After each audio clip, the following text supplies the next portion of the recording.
Okay. So, can you see my screen? Yes, Yes. please. Please, will you share the slide? Oh, yeah. This one is not complete, but maybe if you still need it, I can give it to you. Let's wait.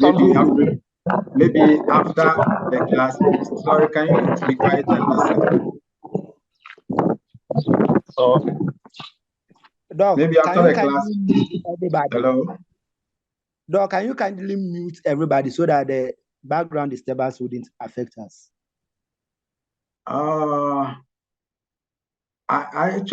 would prefer it should be interactive. I don't want to mute everybody, but I just want everyone here to mute yourself. If you need to talk, then you unmute. Okay. I don't want a situation where I need feedback from you and maybe I've forgotten that I have muted everyone.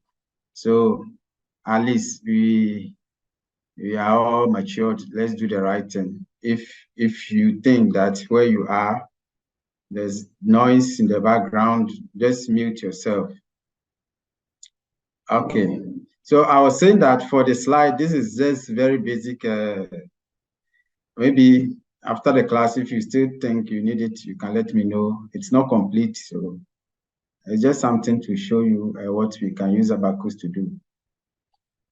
So as maybe most of you are already aware, today, unlike in many years where we were limited to just the laboratory, today with the power of computer, we can do so many things that we could do in the lab. So, and even more than that, things that we cannot do in the lab, we can use computer simulations to do. So, with the power of the finite element method, so many programs have been developed, and they can be used to do so much, especially when it comes to solid mechanics. And these days also, when it comes to fluid mechanics, these finite element programs can be very useful. So today we will say that we are not limited in terms of the tools that we will need to conduct experiments and research. So especially for us here, who are limited when it comes to resources for research, especially. These tools, at least, can help us to do some things that, because of the limitations in our labs, we cannot do physically. For example, there are some experiments that I want to do here, but unfortunately, we don't have the equipment and the tools to do. So I have no option than to use this numerical modeling. So this is why today, as an engineer, especially someone who has done postgraduate studies in civil engineering or any engineering course, these tools are very useful. So you must know how to use them. So my understanding is that we need to do advanced Abaqus. But the whole thing is that we cannot just do the advanced unless we have gotten the basics. So for those of you who are expecting some advanced stuff, we will get there, but we cannot start from these advanced levels unless we have had the basics. So I would ask you to be patient. If time permits, we will get there. But even if we are not able to do so many advanced stuff, with the fundamentals, you should be able to do independent study. You should be able to learn on your own. Today there are a lot of resources for you to learn, especially when you go to YouTube. Anything you want to learn, you can find it. It's all about you being consistent in the time. If you have the time and you are consistent, you can learn so many things. So I hope that makes sense. We cannot just jump to the advanced stuff if we don't have the fundamentals. So, sure. Especially there are some of you, as you said, who are new to this numerical modeling, especially maybe using Abaqus. So we have to start from the basis. Of course, if you know other programs like ANSYS, LSD, it's almost the same. The procedure, it follows almost the same, just that there may be some few things that are different, but it's almost the same. So once you know one, it becomes easier to learn others. So with that, I think we can start. So I think we've done, when it comes to the finite element method, you have done the theoretical part with Dr. Jones. So this is just the application of the finite element method, the practical aspect, where the finite element method becomes more useful in doing practical stuff. So these programs are based on the finite element method that you have learned. Maybe for the theory, it's only calculations, so you could not appreciate it, the usefulness so much. But with these tools, you really see how useful the finite element method is. So as you have learned from your classes, we may have a very complex system which we need to analyze. It may be subjected to external loads or different environmental conditions, and you want to analyze it. But it's like when you did for the theoretical stuff, you were limited to simple geometries, because if you have a very complex system, it becomes difficult to solve it. So the software makes it easier to solve any just your imagination. You are only limited by your imagination. Whatever you can think of, the finite element programs can help you to deal with it. So if you have a very complex system and you want to know you want to analyze it, to know the loads, the stresses, the displacements, the deformations, you can use it to analyze it. So basically, as you know from the theory side, if you have a system, for example, if you have this, what I'm just, can you see the mouse moving?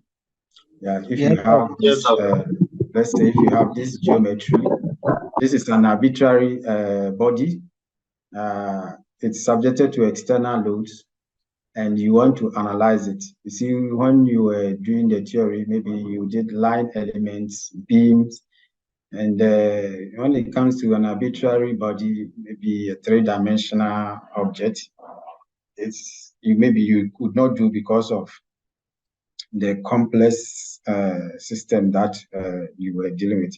So here you just divide this system into smaller units or smaller parts. So you have or smaller elements. That's why we call finite elements. So you divide it into a number of elements, and then these elements are connected by nodes. And so you also apply a boundary condition. As we can see here, you have a boundary condition here, and you have the external loads. So you do this division, then you solve it using the program. So the results that you are going to get nodal displacements and then stresses within the element. So with this, you can then do your analysis.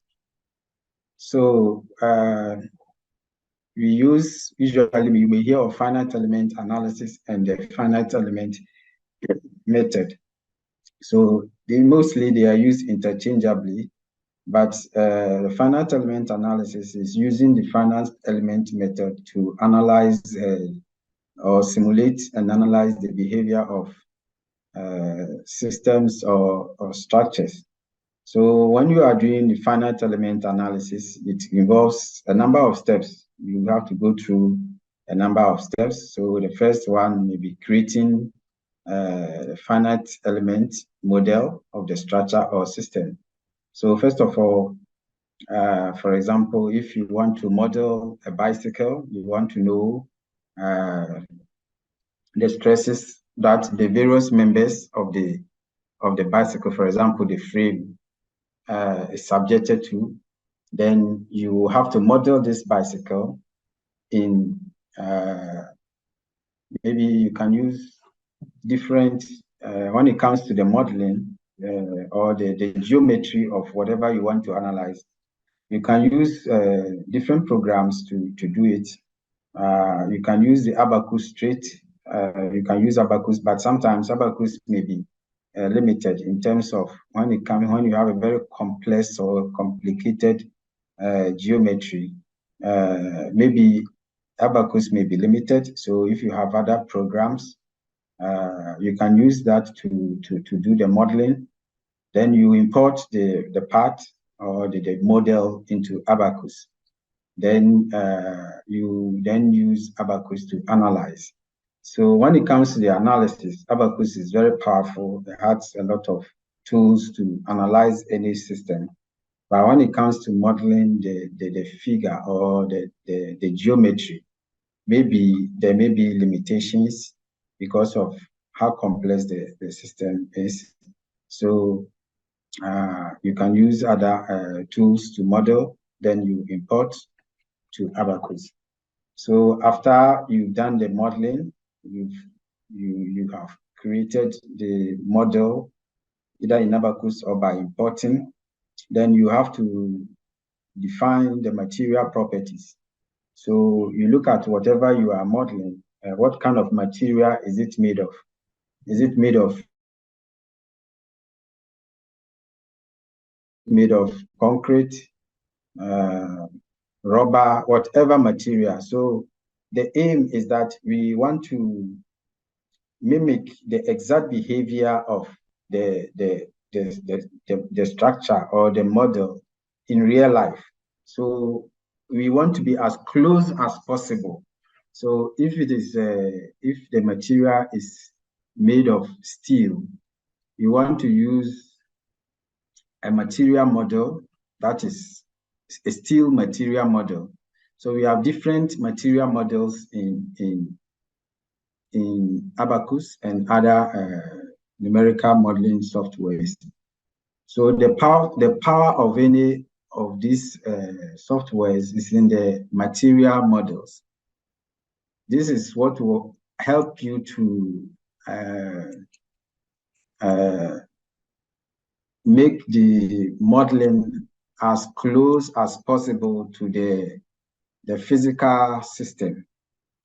Because, for example, if you want to model, let's say you have maybe soil structure interaction, you need to, after you've created the structure, you need to also model the soil.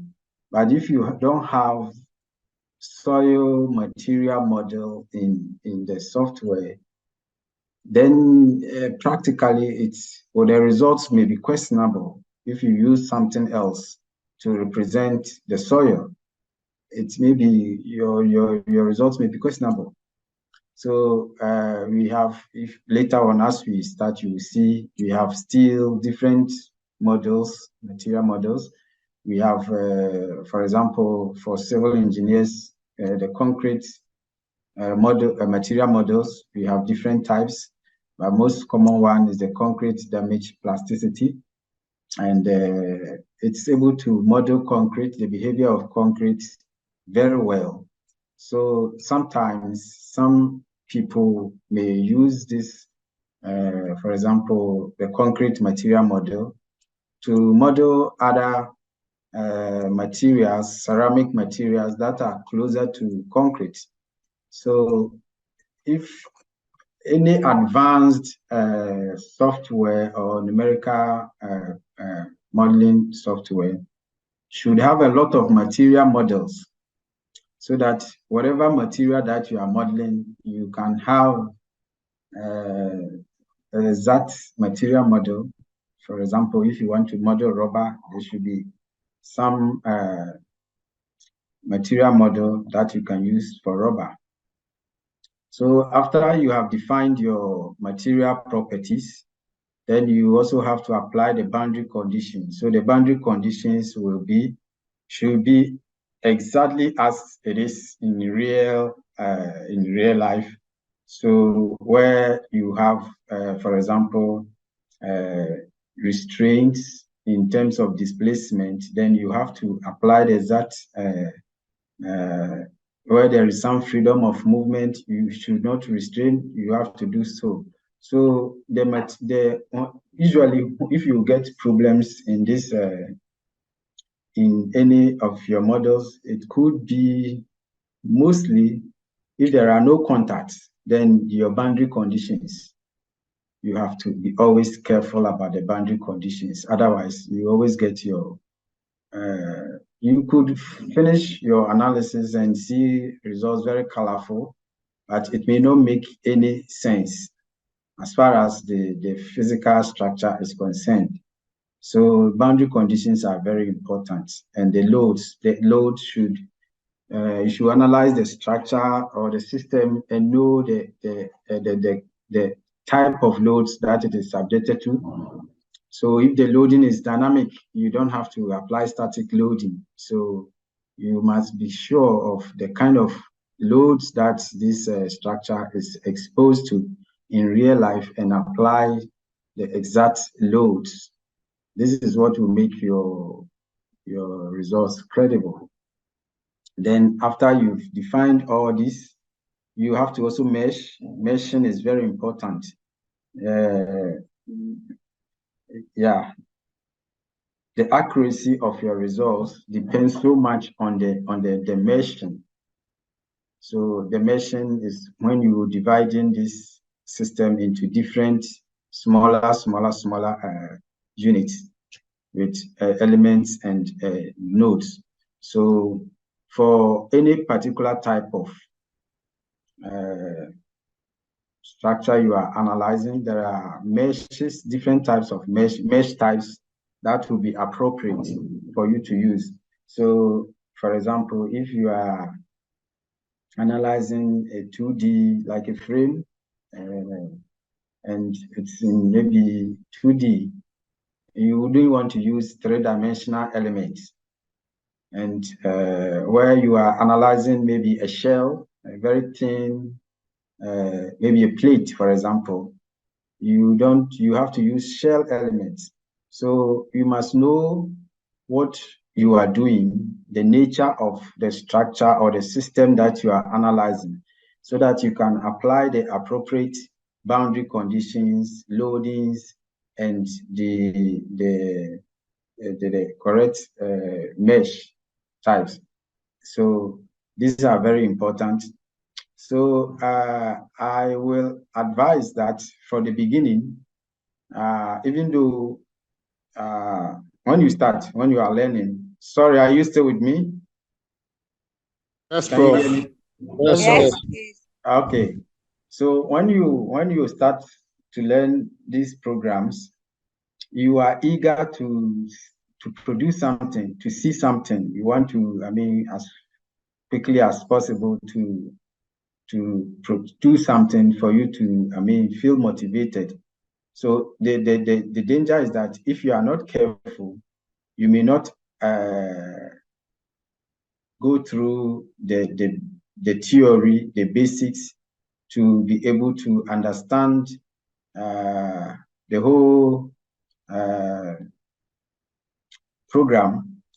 So you are eager to produce something to see that, oh, now I can model using Abaqus.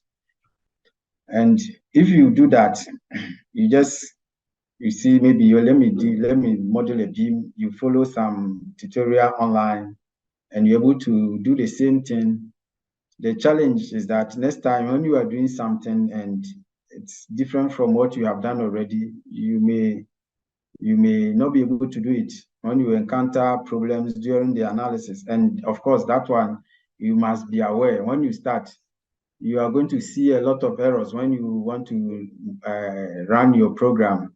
After you've wasted all this time to model and you want to run, you will see that there are errors. And if you don't know the theory behind, and you see these errors, you may not be able to, you will not know how to deal with them. So I would advise that for the start, take your time to understand the theory behind everything that you are doing, so that you build yourself step by step, so that before you get to the advanced stuff, you are confident. And when you do anything, you can defend it. Otherwise, you will just follow people to get certain things, and then at the end of the day, you still don't know what you're doing. So I would recommend, even though it is very difficult to learn, the Abaqus documentations. Do you know this? Those who are already using Abaqus, do you know the Abaqus documentations? Doc, I've seen one. It's very bulky, so I've not taken the time. Yeah, and if you want to understand Abaqus, really, you have to take your time to learn it. It's difficult to follow. It's as he said, very bulky, and a lot of tests. You have to read before you get to know what you are even supposed to do. But that is the most important document when it comes to. There are different types of them, depending on what you are doing. So please take your time to read. Or there are other textbooks that have tried to simplify these Abaqus documentations. If you can take one and read, I think it will help you. Okay, so that's just by the way. Doc, I hope you give me one. Sorry? I'm not getting you. You said you have a simplified version. Oh, I'm saying there are textbooks that are simplified. So you can search for, but maybe I can also recommend some for you. Okay, okay. We'll be grateful. Okay, I will try and see. Okay, so can you still see my screen? Yes, Doc. Okay. So we want to look at the application area. So for the finite element analysis or method, today it has wider applications in mechanical engineering, aerospace, civil, automotive engineering, and it can be used for so many different types of analysis, static and dynamic analysis, contact stress. I mean, there are so many of them. Fracture mechanics, very important. Fatigue analysis. You know, fatigue analysis, for example, it takes a lot of time and resources.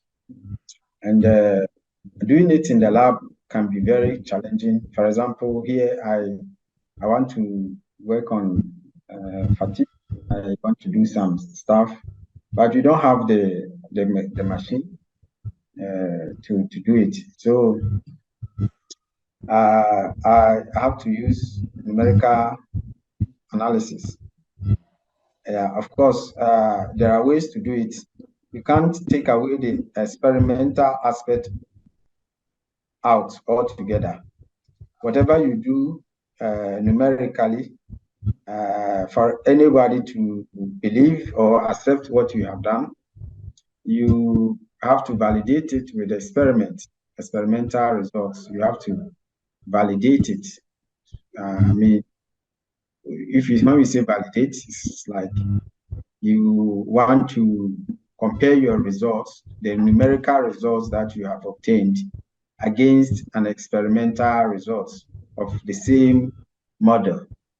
So for that one, the good thing for us here is it doesn't matter whatever you are doing. Maybe if someone has done it somewhere else, you can take it and use it to validate your model.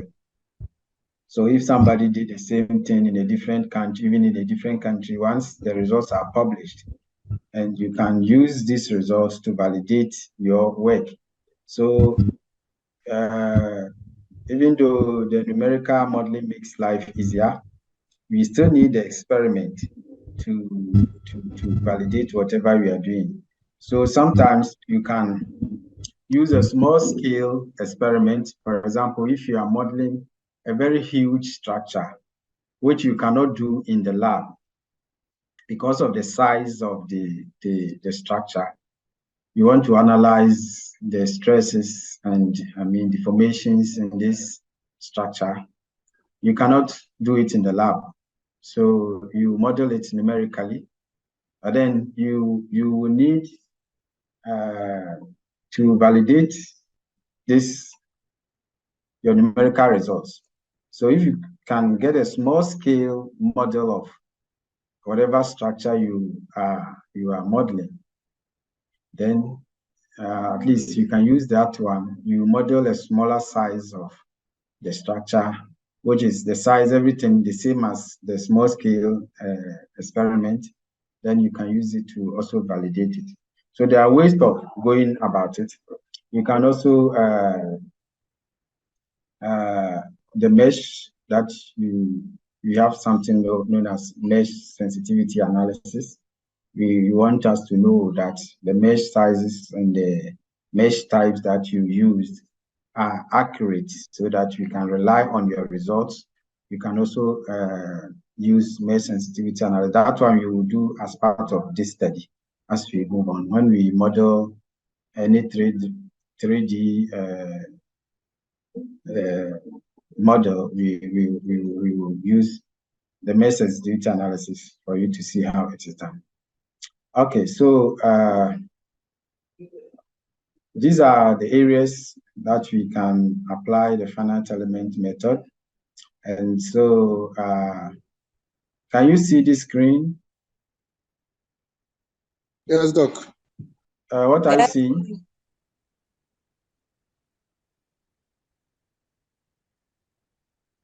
Hello? Hello. Doc, corvettes, a car, an engine. Oh, okay.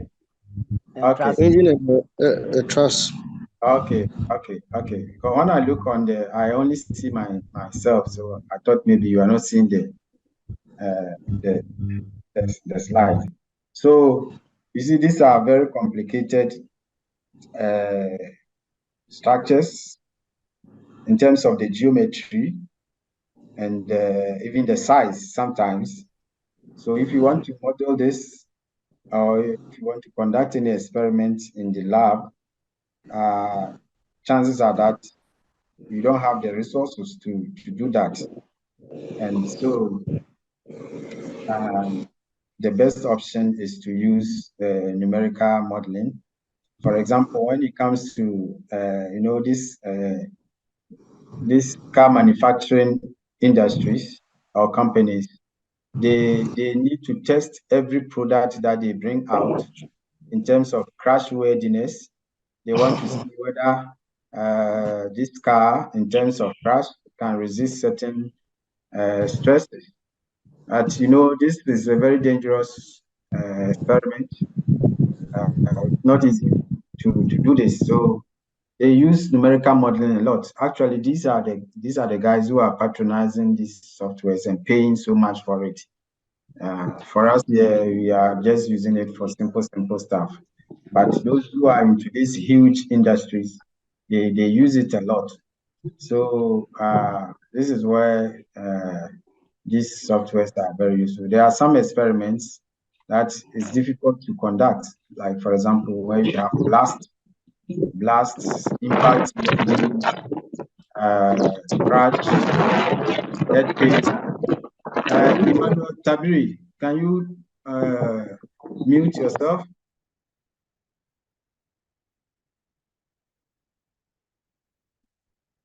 So they pay a lot to use these softwares, and they have engineers who are using these programs to model their products.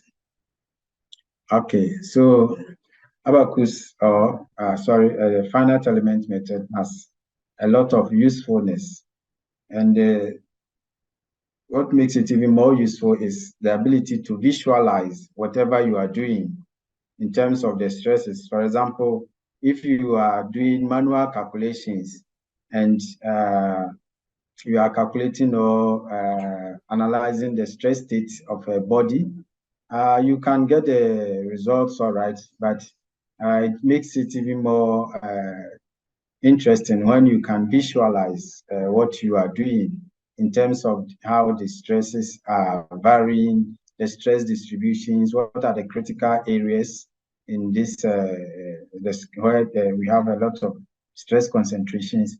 If you're able to see them, I mean, it makes your work, I mean, it makes it more interesting. You even appreciate it more. So this is where the finite element programs are very, very useful. So there are a number of them. Abaqus is one, ANSYS, MSc, Nastran, LSDNA, so many of them. So each of these programs, even though they are all finite element based, but they have areas where they are much useful.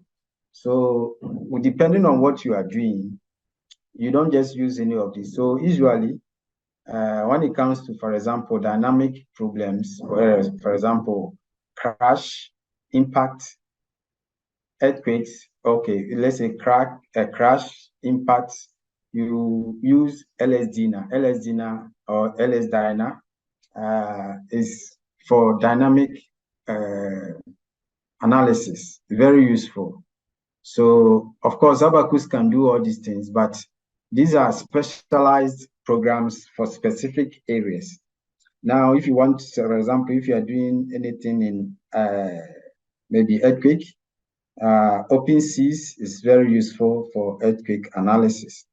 So some of these are specialized programs, but when it comes to Abaqus and ANSYS, we say they are general purpose programs, because they can be used for almost anything that you can think of. That's how useful these two are. And so in the industry, it can be useful.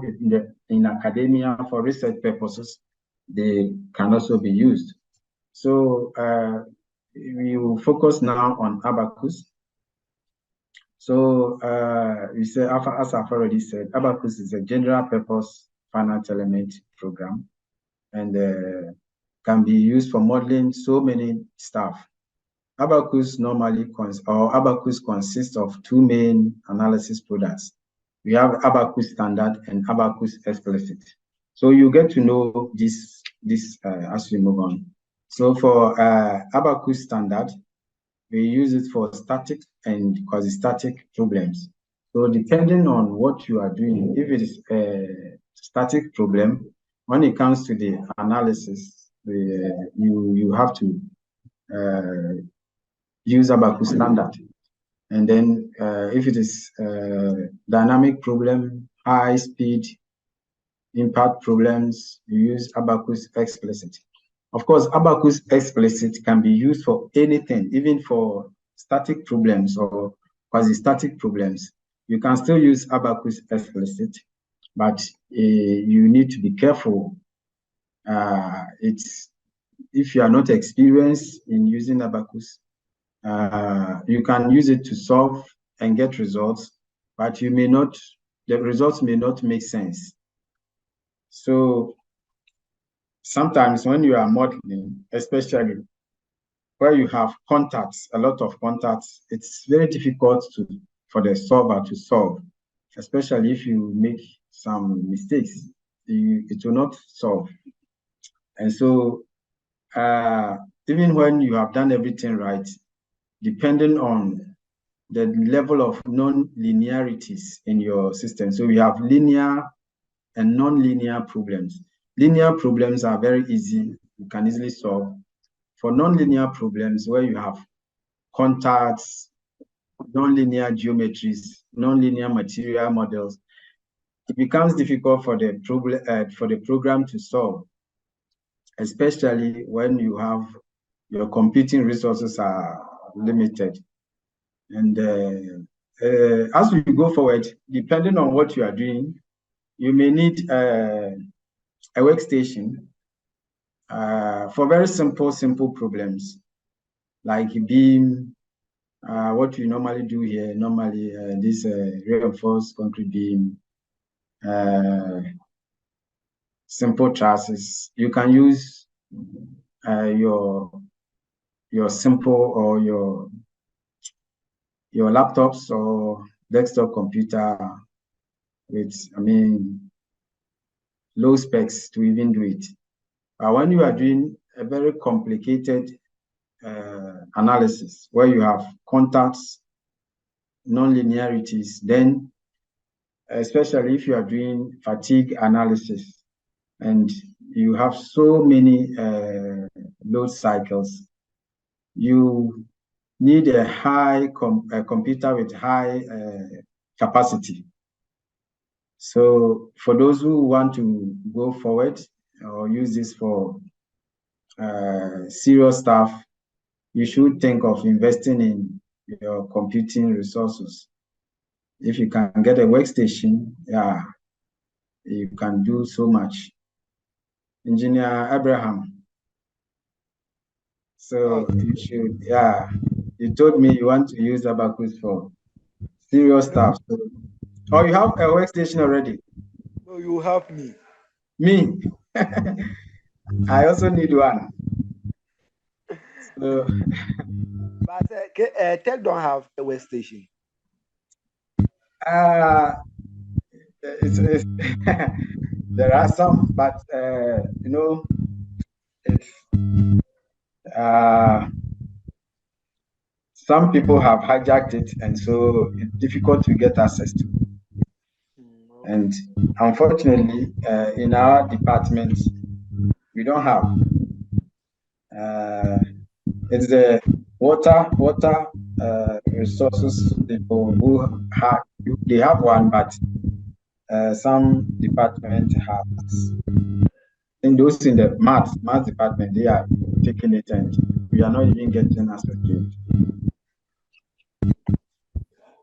So we are working on getting one. If we get, maybe for you, those who will be doing your research work in any of these numerical, using any of these numerical tools, we can use it for your analysis.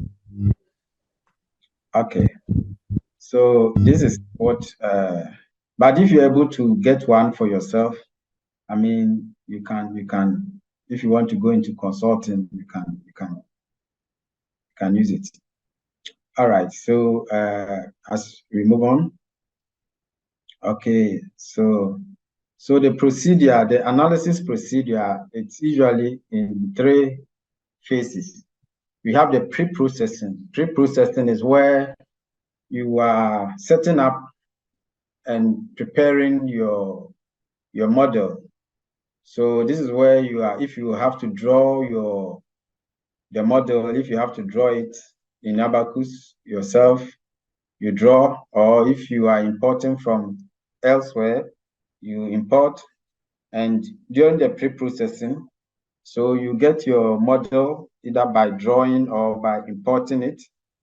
Then you assign material properties to your model. You apply the boundary conditions and the loadings, you mesh, all in the pre-processing. So this is where you are preparing your model. So you can do all that during the pre-processing phase.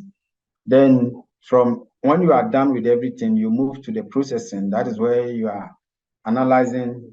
So this phase you don't normally see. That is where the computer or the program will be working. So you submit, you create a job, and you submit to the solver. Then it will be solving. So this will be going on in the background. So you can even leave your office or wherever your computer is, go and do whatever you want to do. And whilst it is working, depending on what you are doing, sometimes it can take a lot of time. It may take even days to analyze. Hello?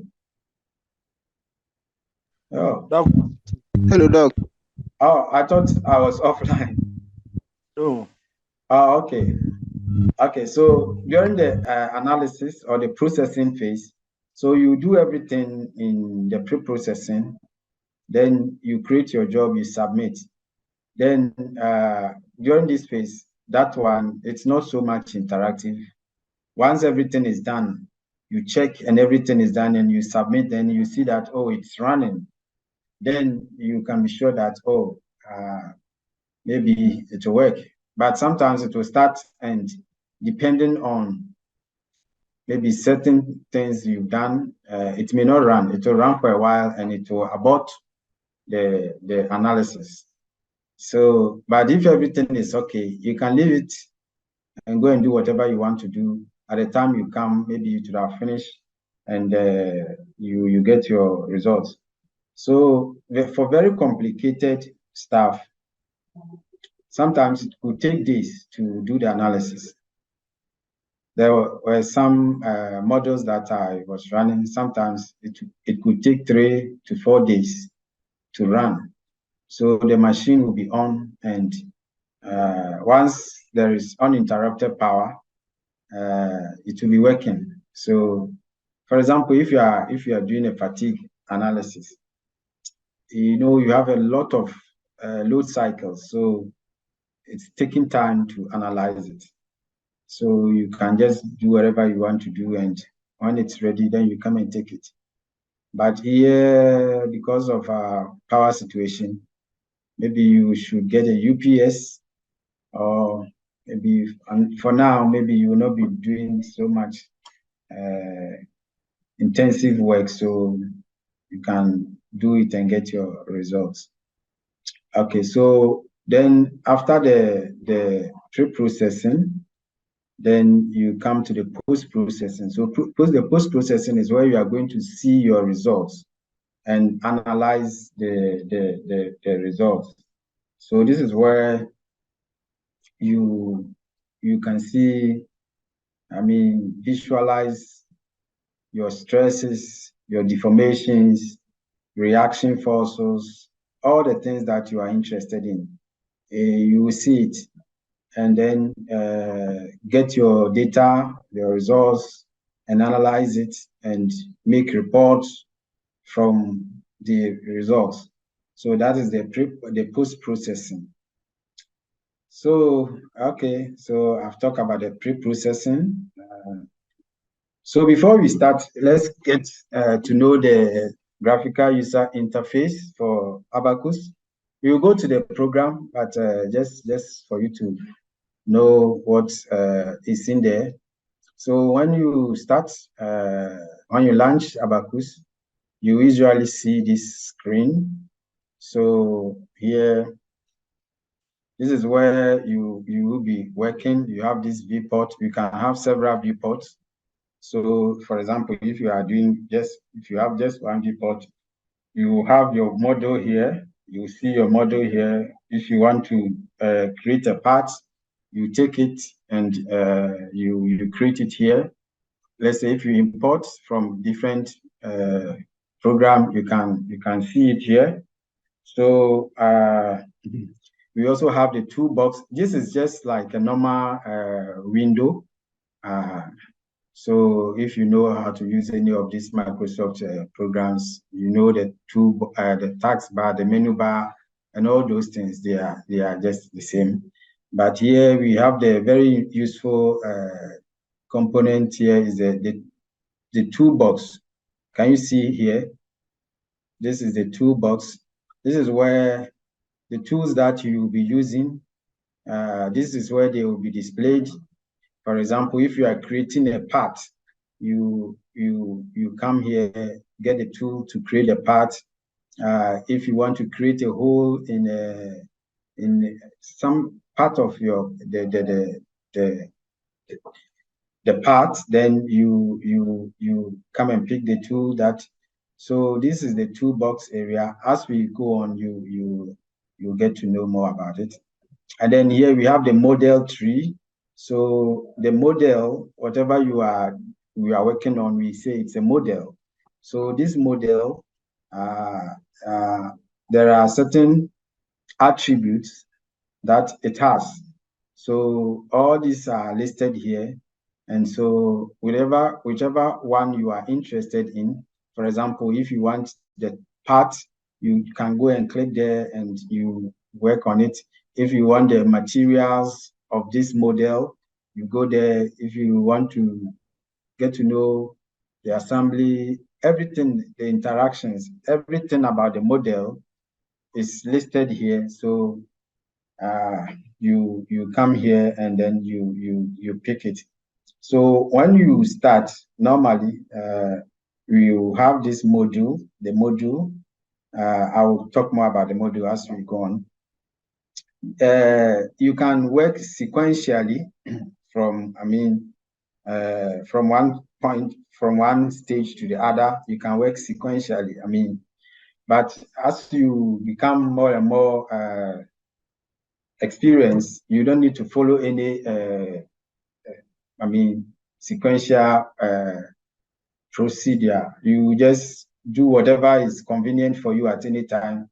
So you can even start with, of course, always you have to start with your part.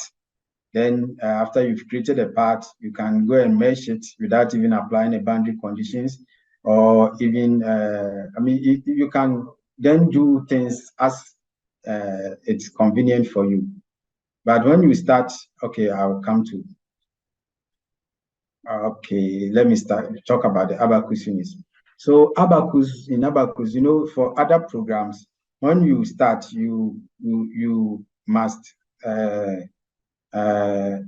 set your units. If you are going to work with maybe, for example, in terms of distances, if you are going to use meters or millimeters, you specify your units. But in Abaqus, you are not restricted. You are not restricted in terms of the units. So when you start a program, you will not be asked to set the units. You must decide which units you want to work in. And whatever unit system that you take, you have to be consistent. So for example, if you say that, okay, looking at the geometry of the structure, I want to work in meters, then you must be consistent throughout. You don't mix the units up. So this simple table here helps you to know the units, which ones you have to use, which one. So you don't mix them up. Very important. Otherwise, you will get your results wrong. Okay. So let's come to Abaqus modules. So the Abaqus, when you start the program, you get to the when you want to start modeling, the program is organized into modules. So there are different modules. These modules are like containers that contain the tools that you will need to do any particular work. So for example, we have different modules. We have the part module, we have the property module, assembly module, step module, interaction, load, mesh, optimization, job, visualization, and sketch. So for some of these modules, you may not need them. For example, if you maybe the work that you do today, it's so simple that you don't need the interaction module. You will not use the interaction module. You will not use the optimization module. So some of them you may not need for certain jobs, but for some others, of course, you need all of them. But there are some that no matter what you do, you will need them. For example, the part module, the property module, the assembly module, the step module, you can't do without them. So, so when we talk of this module, I said it's like a container in which you have different tools that can be used for a particular job. So depending on the type of job that you are doing, you go to this container and it will display the tools that are in it for you to use. For example, if you are creating a part and you go to you click on the part module, it will display these tools here that will enable you to create your part.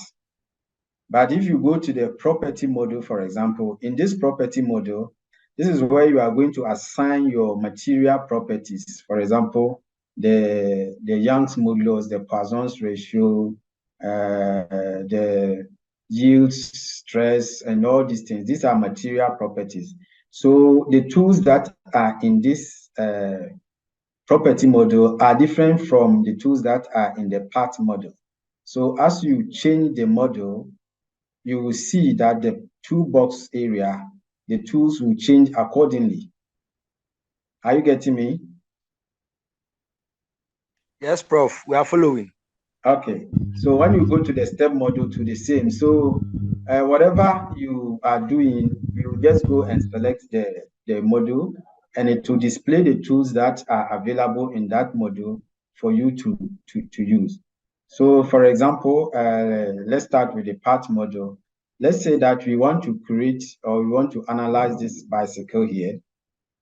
So if you go to the part module will give you all the tools that you will need to represent this, the geometry of this bicycle in Abaqus. So as you see here, when we talk of parts, the whole bicycle is a unit or the system. But in this system contains different parts.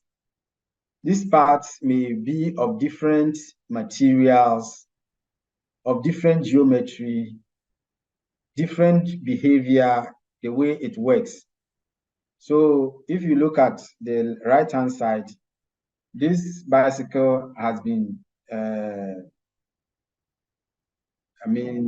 decomposed into its various components. So we have the frame, we have the tire, we have the seat, we have the chain. So you can see that these parts have got different materials. For example, the tire is made of, say, rubber. The frame is made of, I don't know whether aluminum or steel. The chain could be different. Even where the materials are the same, the geometry is different. So it has got different parts. And in Abaqus, you cannot do all these things at once. Like you say, you start drawing a bicycle and you draw everything at once. No, what you do here is every part must be done separately. Of course, there are some simple geometries that you can do all together. But for very complicated stuff, you have different parts with different material properties, different geometric properties. So you will have to model each of them separately. So this is where you come to the part model. So when you come to the part model, for example, we start with the tie. So we model tie 1. Tie, even the ties, for example, if the geometries are different, let's say the front tie is larger than the back tie, then you have to model the two separately. So you have tie 1, tie 2, or front tie and back tie.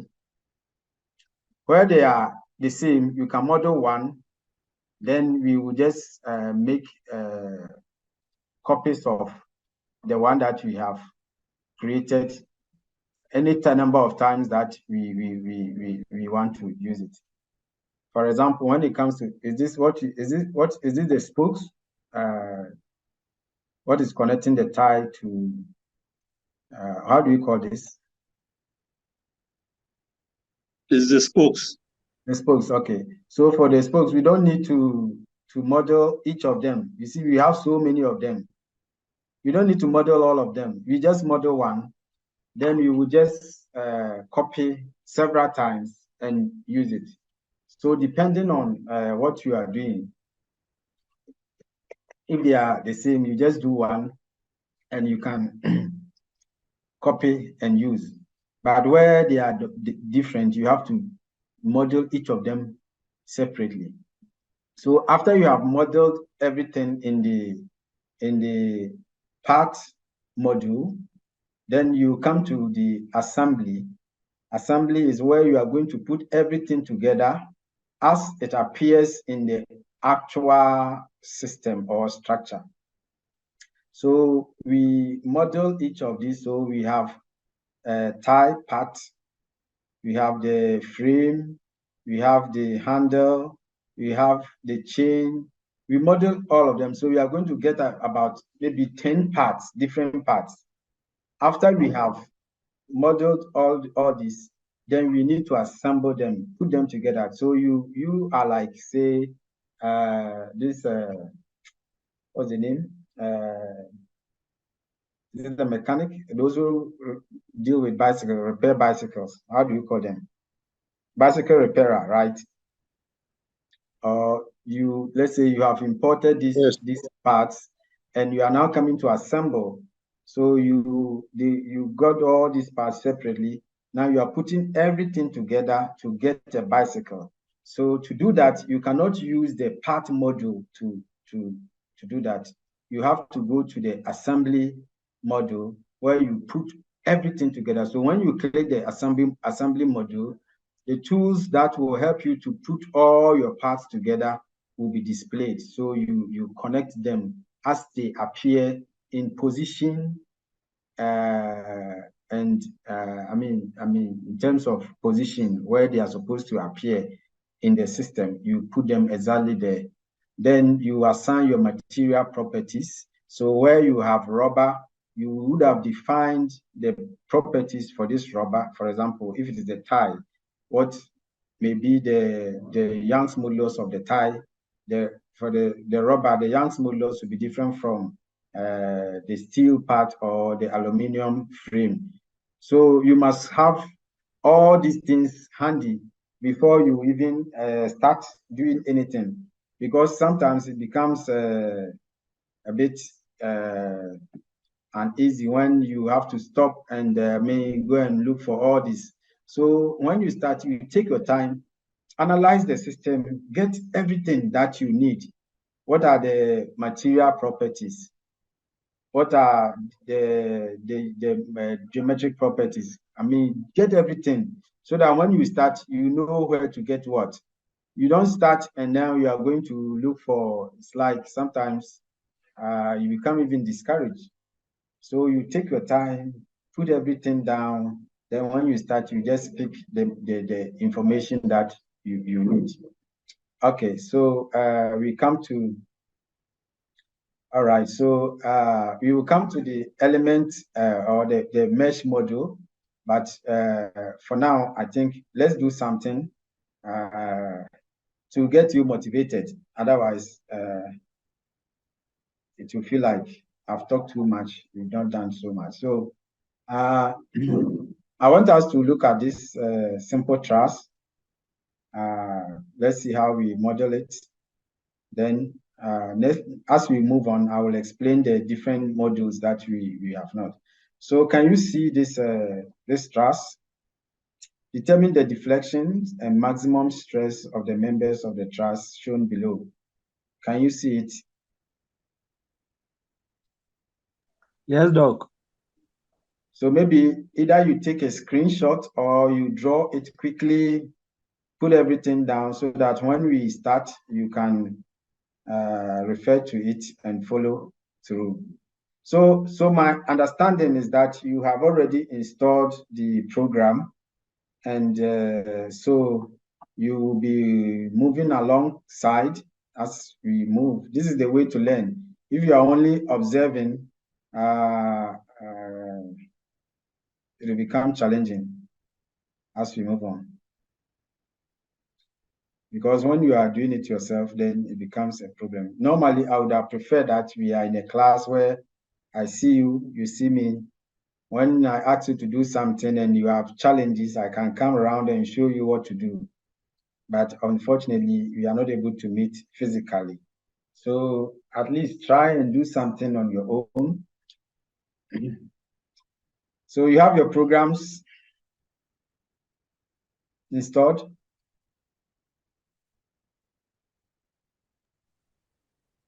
Some of us not yet. For all this while, what were you doing?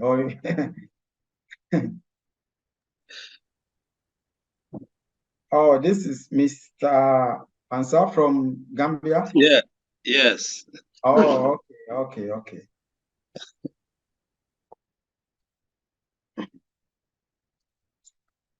All right. So you are on campus or you are still in Gambia? I'm on campus. Oh, okay. So Yeah. maybe for those of you on campus, you can come around for me to, if you have any challenges, you can come around. Okay, So, I'll check your office and then maybe join you one of these days. all right. So those who are ready, can we start?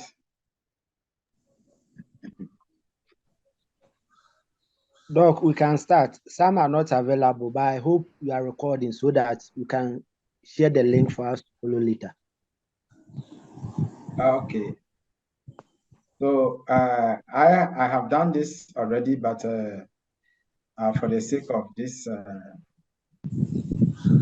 will do it again. So when you launch Abaqus, okay, so you can see my screen with the Abaqus opened.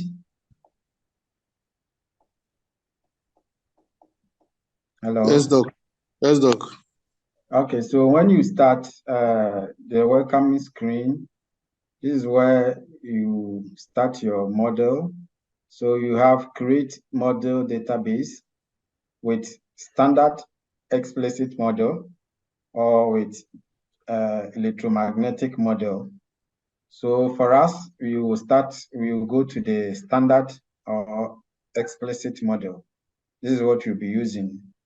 This is different. So we will normally use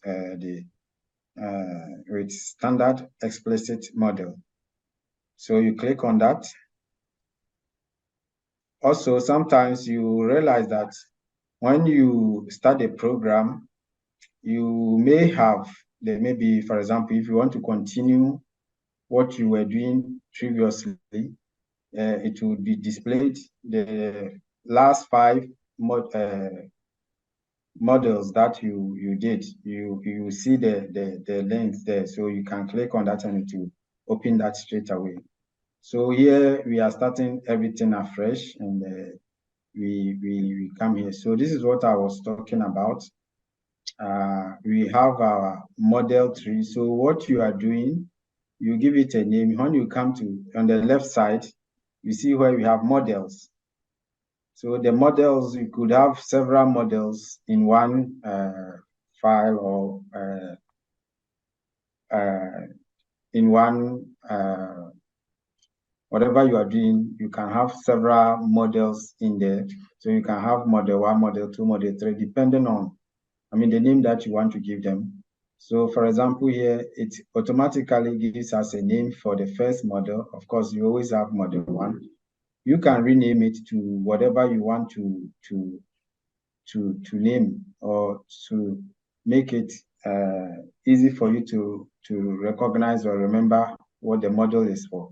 So in this model, we could have this trust that we want to analyze. We could have a beam, we could have different things. So we will just give it a name that will help us to remember what, so you can name it as, you can right click on it. If you right click on it, it will give you the option to rename. So instead of model 1, I don't know what it may be, so I say trust. So you rename it, and then you click OK. So here, this is called a model tree. So whatever you have in the module window, when you click on, you see where you have module, you have part there. If you click on the arrow pointing down, the different modules are displayed. These modules are under, that is what it forms the model tree. So when you come to our part or our truss model on the left side, if you look under it, you can see parts. You can see materials. Materials is in the property model. Though you don't see property here, but this is the property model contains the materials. We have sections. It's also in the material, and it's also in the property model. Then we have profile, assembly. Assembly is in the, it's under the model. It's a model.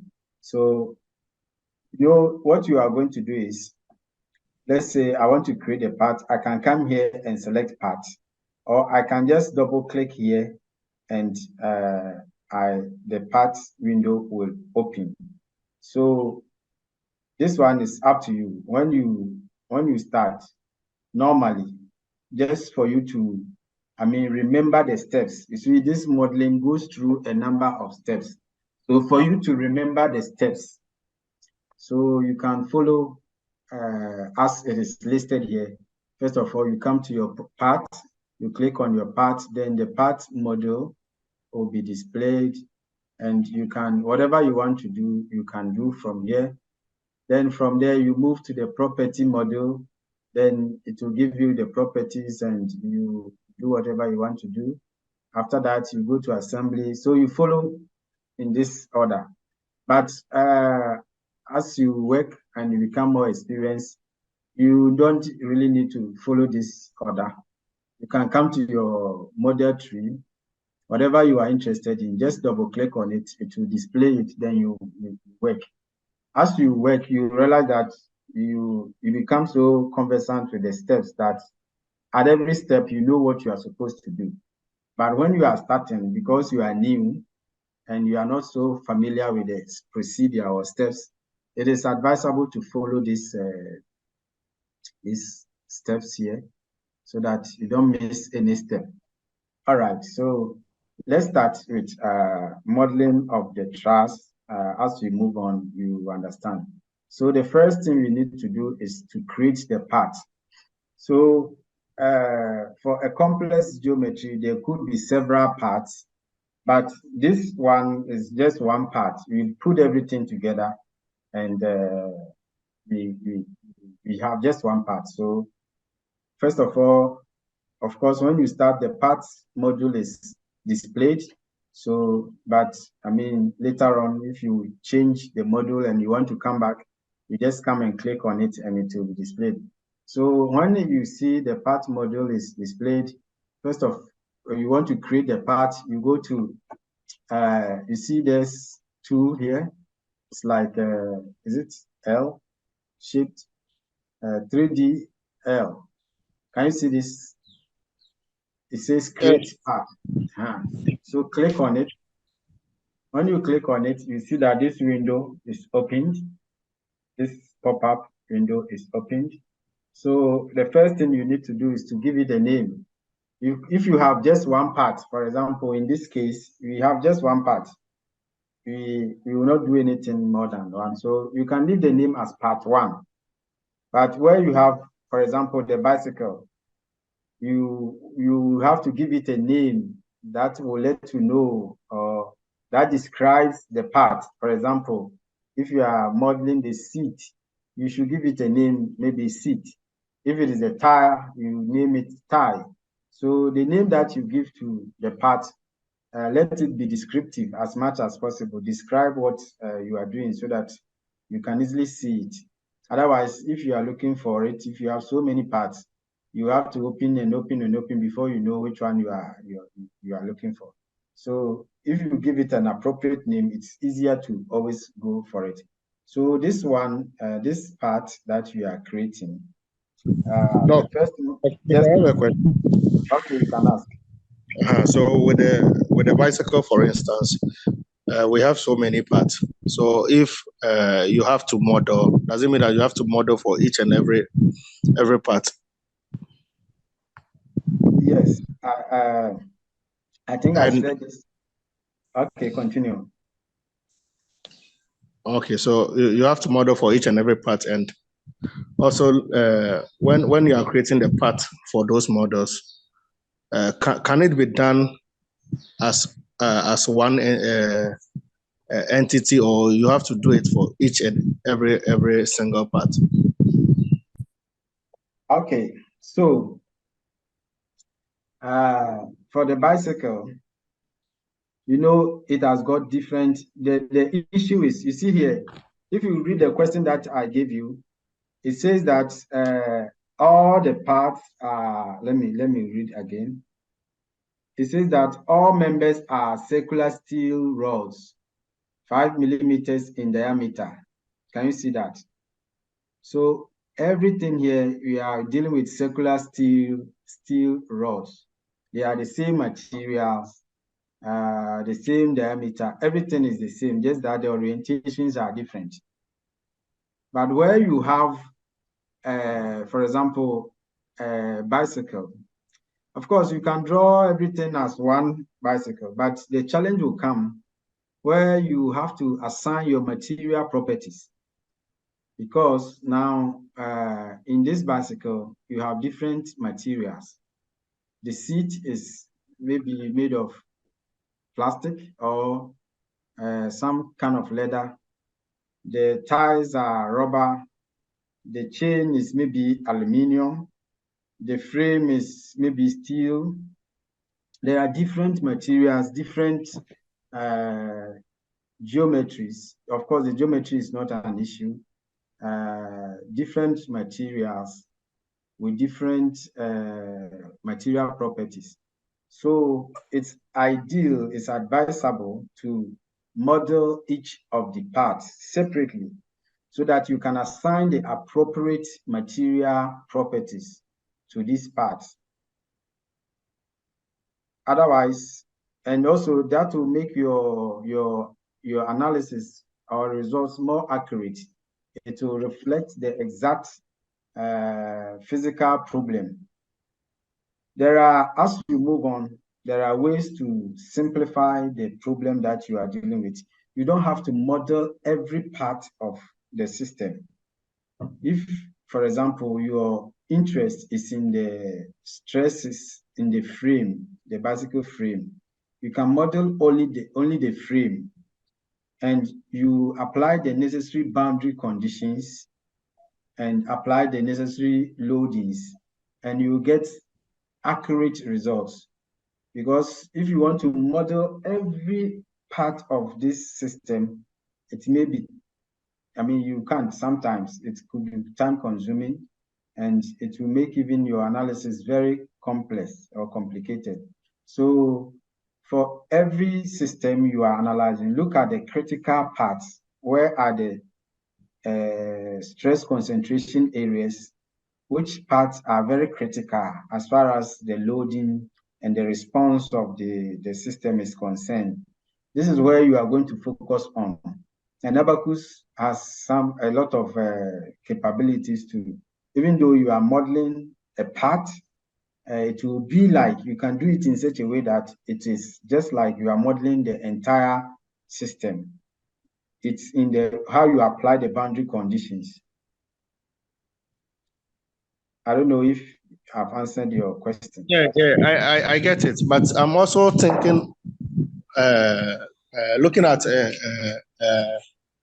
composite material, like you having a concrete and a steel floor cast together, and if, for instance, you want to analyze probably a section of that material, I'm trying to relate it to that. Does it mean that we have to also do that for the concrete differently and also the steel differently? Can somebody answer him for me? Those who have done this. I mean, we are all learning. You can, if you want to answer, you can answer me for me. Doc, I think you have to model them differently because you assign material property for concrete and that of steel. And when it comes to the assembly, you assemble them together before you run your analysis. So you have to model them separately and assemble them together. That's what I can see. Yeah. Okay. Thank you, Mr. Ajapon. And I think that's the correct answer. So you see, I think it follows from my explanation with the bicycle. Sure. You have, even though reinforced concrete, you will see it as one unit, but inside you have different materials. So you have to model the steel, the reinforcement separately. If it has got links, stirrups, you have to model the stirrups. And when the major issue is when you come to the assembly. So how you're able to assemble them, sometimes you can model all of them, but when it comes to the assembling, it becomes challenging. So that's where you need to learn more of the tools for assembling, how you're able to manipulate these geometries to fit the exact shape that is supposed to be in real situation or in the real world. So otherwise, if you model all of them together as just one unit, then you will have to do extra analysis in terms of for example, reinforced concrete has steel and concrete. The concrete has got its Young's modulus Poisson's ratio you need to put there. And also even in terms of compressive and tensile behavior, they are different from the steel. So if you want to model everything as one, then you would have to find a way to, combine this, which is going to be quite complicated. But it's not difficult to do this in Abaqus. There are tools to do that, and you have to even define the interaction between the steel and the concrete. And you can use different embedded. There are different tools you can use to do this, so it's not a problem. So, but for every system, you have to sit down, analyze it. So you don't. Some people think that numerical modeling is easy. You just put something there and you get the results and say, "Oh, I've got something." You can get something, but it may not be realistic when you go to when you compare it to the real world. It may not be realistic. So you have to take your time to understand the system that you are modeling, all the material, geometric properties, everything, then you can do a good job. Okay, so as we go on, I think you understand this better. Can we move on? Yes, Doc. Okay, so you give it a name. So here, I will leave it as part one because we have just one part. So, but if you want to give it a different name, you can give it. But my advice is that the name that you give should, be able to describe the part, so that if you have so many parts, you don't mix them up. So because this one is a 2D system, we would select 2D planar. So look at something. You see, when it is 3D, you see there are a lot of different options for you to select when it comes to the type and the base feature. Can you see that? Now, when you select 2D, you see some of these are taken off, and these are the things that you will need for whatever you want to do. So asymmetric is usually when you have, for example, something that is round and the properties of this structure are the same in every direction. For example, if you have maybe let's say a wind turbine, because I worked with wind turbines, so I usually use this as an example. The base, the foundation, usually we use a round, it's usually round. So, and you can assume that in terms of the geometry, it's the same all around. And in terms of the loading, it could be, when you analyze it and you see that the loading is the same in every direction, then you can use this as symmetric. This one can be used to simplify a 2D problem. A 3D problem. So 3D problems are usually computationally intensive. You need a lot of resources to do 3D problems, especially when there are contacts. But if you see that in terms of the loading and geometry, everything is almost the same, then you can use symmetric to model it as 2D. So this helps you to model a 3-dimensional problem as 2-dimensional problem. 2-dimensional problems are easier to solve, and I mean, it's very simple and easy to solve. So for very complicated, if you analyze it and you see it has axial symmetry, then you use this one to solve. So 3D problems are, I mean, mostly that's what you encounter. And if you want to get our results to be close to the real world, we can use 3D.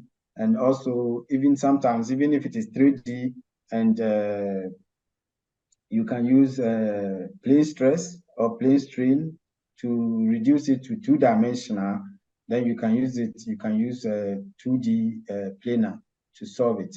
So for this stress, we would select the 2D planar and select deformable. Deformable means it can deform.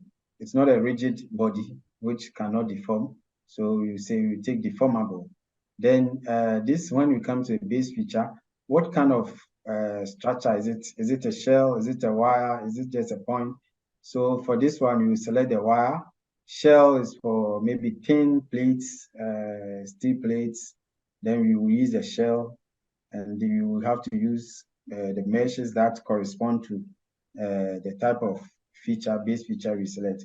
So for this one, let's take this 2D planar, deformable, and wire. You could use the 3D modeling, but I mean, it's not so realistic. You can still do this in 3D, but this one, we can just make it very simple, 2D planar wire. Are we okay? Doc. Yeah. It is a 3D geometry. We would have chosen the shell and give it a thickness. Or still, like we go. Hello? Hello, Doc. Yes. Asking if it were to be 3D geometry, would we go for the shell and give it a thickness, or we would still go for the wire? No, if it is 3D, you can select solid, and then you define it. When you go to the part, you define its cross section over there. Okay. The shell is normally for flat stuff, not for this kind of. Do you understand me? Yes, Doc. So for this one, let's use the 2D, and then this. Then when we come to the approximate size, here, this is where you are sizing we call it canvas, where you are going to draw your drawing area. The size of your drawing area is not the size of the model, but the area, the sketcher, where you are going to sketch this is the size that you are giving it. So to select the size, you look at the size of your model, the truss, for example, the length, let's say 2 meters, right? The total length from support to support is 2 meters. So we can go beyond 2 meters. We can make it 4 meters, or 3 meters. So this one, so depending on what you are doing, you select the approximate size. So if, for example, you are modeling a structure that has the length to be maybe, let's say you are modeling a stadium, you see it's so huge. You don't go and select, okay, of course, if you say 200, maybe you are talking of 200 meters. If you are working in meters, then 200 meters for a stadium, that's okay. But if you are working in millimeters and you make it 200, your sketcher is going to be so small. Do you understand what I'm saying? Yes, Doc. Okay, we will understand what, as we move on. So for this one, I am going to, even though the dimensions are given in meters, I want to work in millimeters. Hello? No, please, with the base features, when we use the points, because we have thread, the shell, the wire, and the point. So when we use the point? Actually, to be honest, I've never used the point before. I don't know exactly when you are supposed to use it. It's usually the shell or the wire, the point. I don't know what kind of structure you model as a point. So unless if somebody knows what's the point, when you need to use the point. I read that you can use the point for sand. Maybe if you want to model sand. Sand as Yes. particles. Yes. Oh, okay. All right. Thank you, Mr. Abraham. Okay, Welcome. so let's give it maybe 400. And if you click on continue, it will take you to the sketcher. So you see here, this is the sketcher. Doc, 400 will not work. 4,000 or 400? Oh, sorry. 4,000. I mean 4,000 millimeters. Yeah. So let's go back.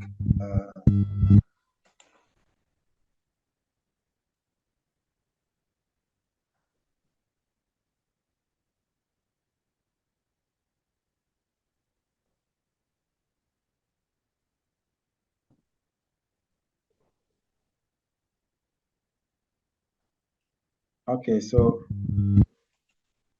4,000 millimeters. Okay. So here, this is where you are going to sketch the truss.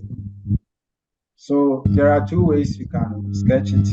You can just, so here you see here, can you see this line command? Yes, Doc. Yeah, so you can take the line command and you draw it as you see it. As you see the truss, you can draw.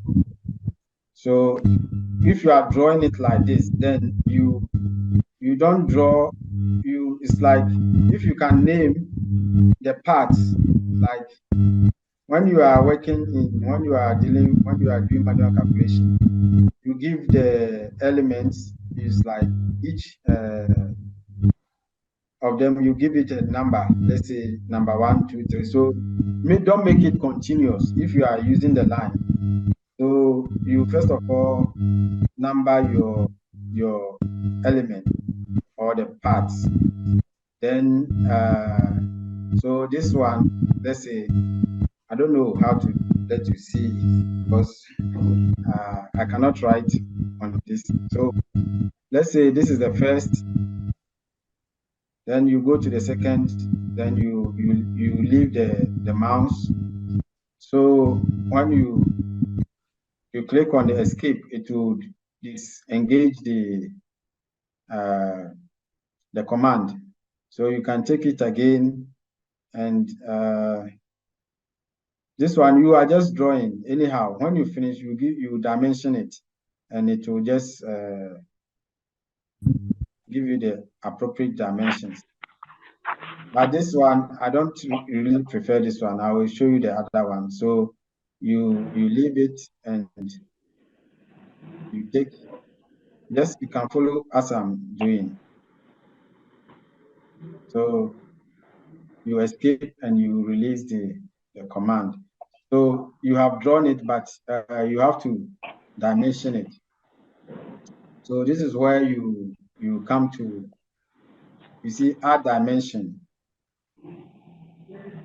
So you have to take time to know these commands here, how you are going to use these commands here. You take your time to understand them. So here you can, if you want to give it a dimension, you take the dimension tool, then you click on the part that you want to dimension. So for example, this one here, if I click on it, it gives me the opportunity. So now the dimension is, it's as if it's exactly 1,000 millimeters. Yeah, wow. So because it's 1,000 millimeters, I just accept, just enter. If it is not, and you want to enter a different value, I think this one should be different. So this one is 1,125. So I want to change it to 1,000 exactly. Then you enter. So you see that it will size it for you. Then yeah. There's height, the height. Okay, this one is also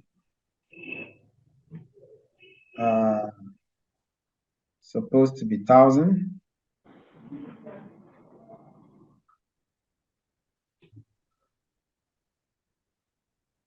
Please, are you following? Yes, Doc. Yes, please.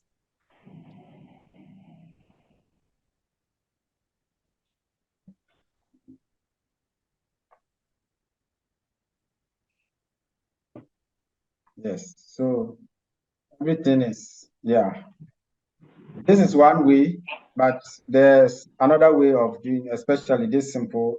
You use the point to define the, it's like coordinates. You define the coordinates and you, so let me do that one for you to see. So I will just erase everything here. This is the eraser. To delete everything, I just select, highlight everything and enter. So everything is gone. So for this one, I'll just use, I'll define the nodes, the coordinates of the nodes. So for example, the middle portion where I have the loads applied, you see where we have the 10,000 newtons load applied.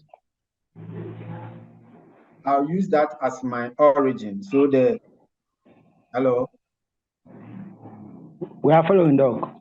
Okay, so I'm going to use the point to define the coordinates of the various nodes. So I select this point here, this one. I select it.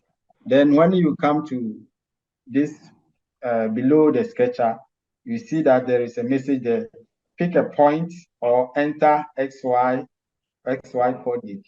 So I'm going to enter the XY coordinate. So where I have the 10,000 newtons load, where I have the 10,000 newtons load, and I want to use that point as my origin. So over there, I will define 0. The X coordinate is 0. The Y coordinate is also 0. So I have 0, 0. So you say 0, 0, and you enter. As soon as you enter, you see that there is a cross. I don't know if you can see on your screen. You see this, is it pink or purple color cross? Can you see that? Yes, Yes. Doc. So it has defined a point for me. So I go to, if let's say I label the left side of this point, is going to be, the coordinate is going to be what?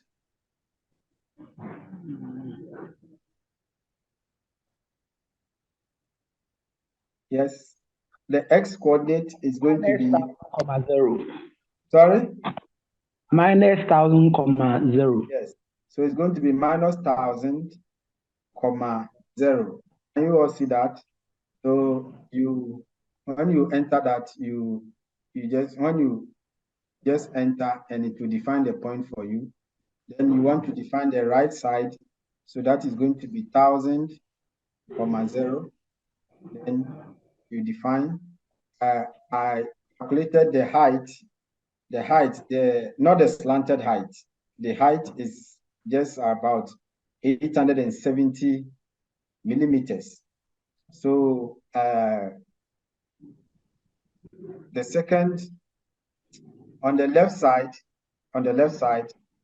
the upper node is going to be, the y coordinate is going to be -870, the x, positive. It will be 870,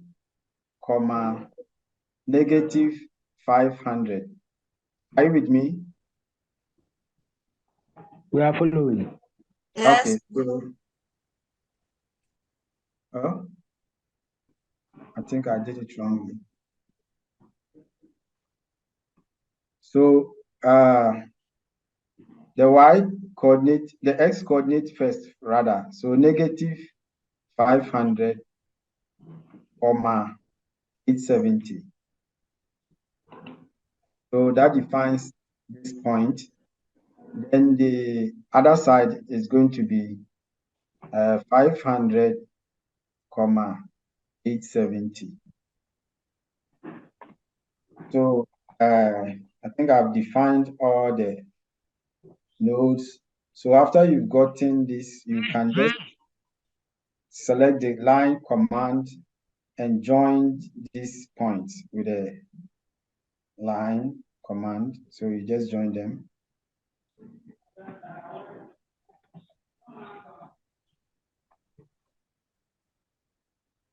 Then you escape the line command again. Then you join.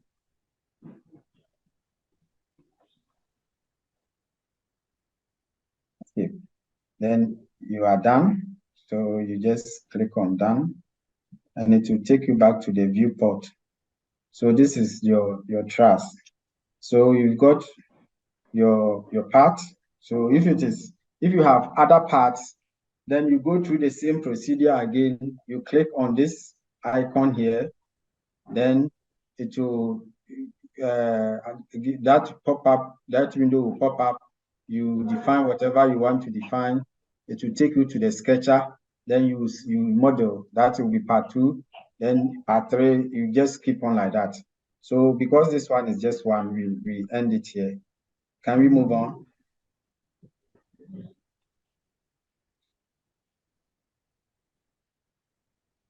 Hello, can we move on? Yes, please. Okay, so then after we've defined our part, we go to the property module. So you see that the tools have changed here. We have these tools that are changed here. Then the same thing, if you go up here, you can also see some.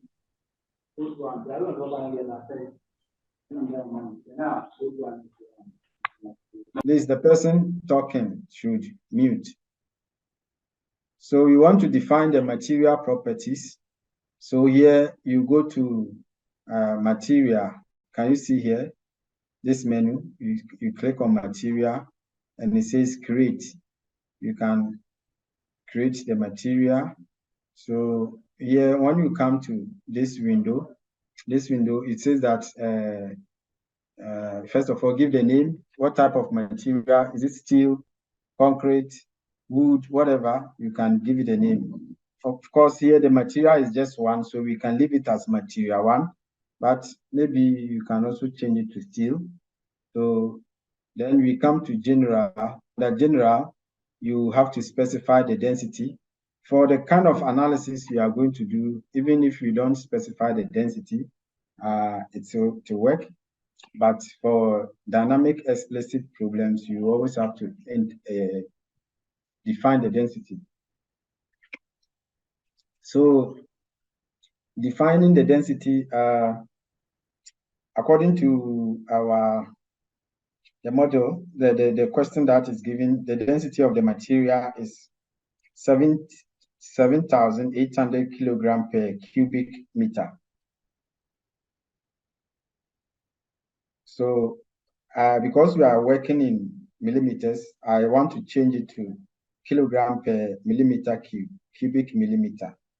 So that will give me 7.8. Now, times 10 to the power minus 6. You can just use E, that is exponent, negative 6. If you say E exponent negative 6,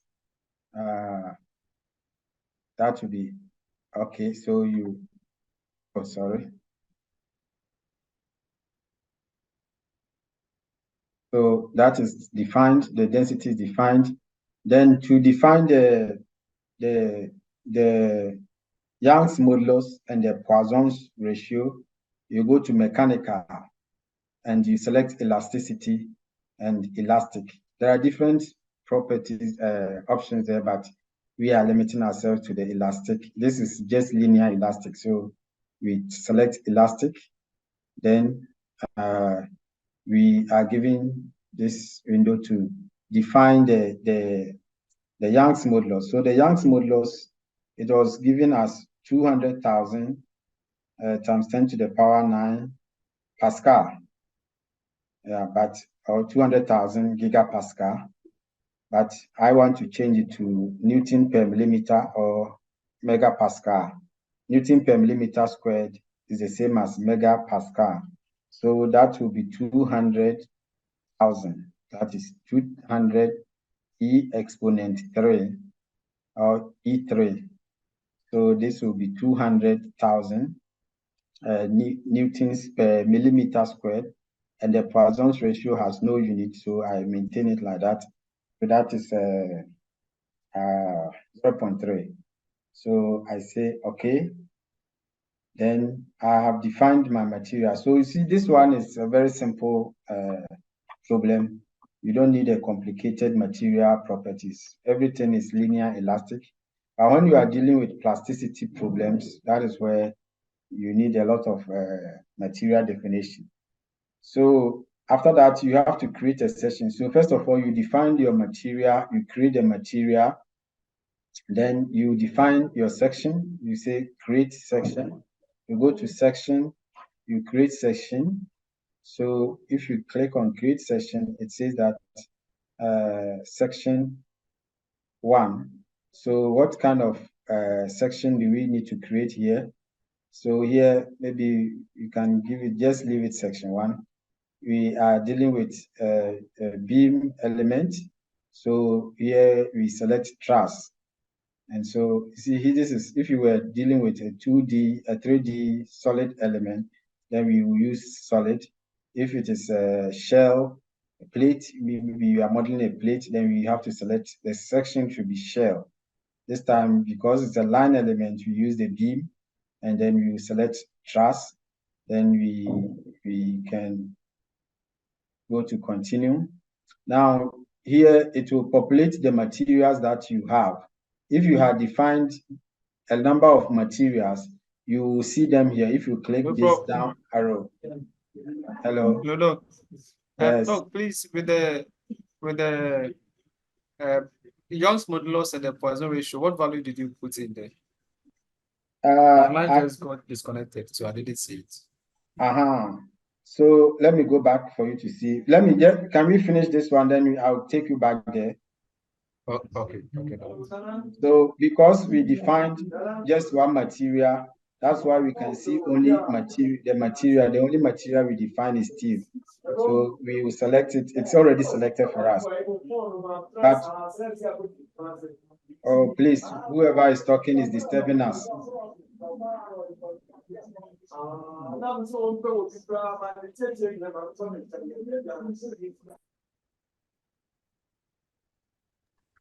Okay, so if you had defined more materials, you click on this down arrow here, and it will reveal the number of materials, and you select the material you are interested in to create a section. So here the material we define is just steel, and we need to put in the cross-sectional area of the truss members. So it was given that the diameter of each member is what, 5 millimeters, right? So if you calculate the cross-sectional area, I got 19.635. So you can also do the same, but here too you can enter. You see the cross-sectional area is what, pi r square, right? Because it's circular. Hello. Yes. Yeah. So pi r square, the radius is what, 2.5, because the diameter is 5. So the radius is 2.5. So here, to avoid any approximation errors, you can just enter it as it's supposed to be. So you can say 2.5 times 2.5 times pi. I think it works like, it takes cutting commands. So 2.5 times 2.5 times pi. I think it should work. Yeah. So if we go back to section, we should be able to see it. Section 1. You see it has calculated, it has given the value for us. Can you see that?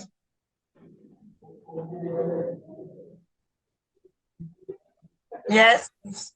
Okay, so instead of you calculating and putting there, you can just put the values there and it will just calculate for you. So we've defined our section.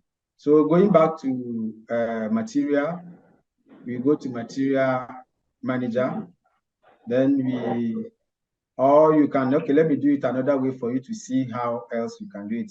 So I want to go to the material. So you come to the truss model, you see where we have parts, and then we have materials.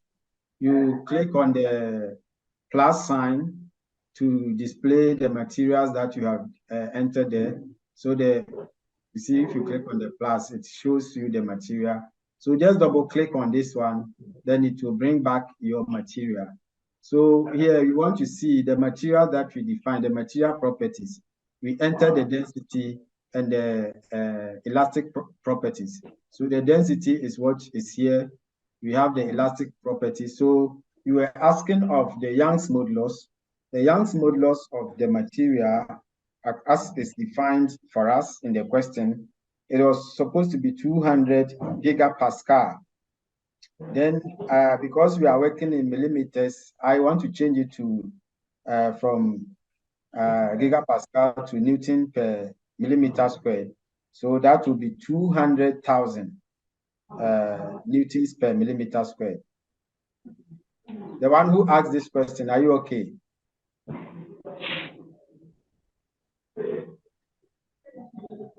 Yes, sir. Yes. We've not saved our project. You are not? We've not saved our project. You've not saved your project. What you Yes. have, the work you are doing? Yes. Okay, let me save before the light goes off. Yes, my area. Yes, this yeah, okay, this brings me, thank you for, but first of all, the one who asked this question, are you okay? Mine is even gone. Oh, sorry. The one who asked this question, are you okay? Yes, Doc, I'm okay. All right, so Doc, from here, what do we go to? Sorry? This section, what's the next section? The other page that you were working with before I asked the question. The sections, under sections. Under sections, okay. You want a question? You have a question there No, too? what I'm saying that the page that you are working on before I ask the question, that's from here. Where do you move next? You define the section. Okay. Okay, so first of all, you define your material. So you go to create the material. After you have created the material, you go to section. You see here section. Then you create section. Are we okay? Or you can use this tool also. So first of all, you see here these icons. The first one is create material. You click on this one, then you go through, you define the general properties, the density, the mechanical properties. That's where you define the Poisson's ratio, the elastic modulus and the Poisson's ratio. So after you've done that, you come to create section. Very important.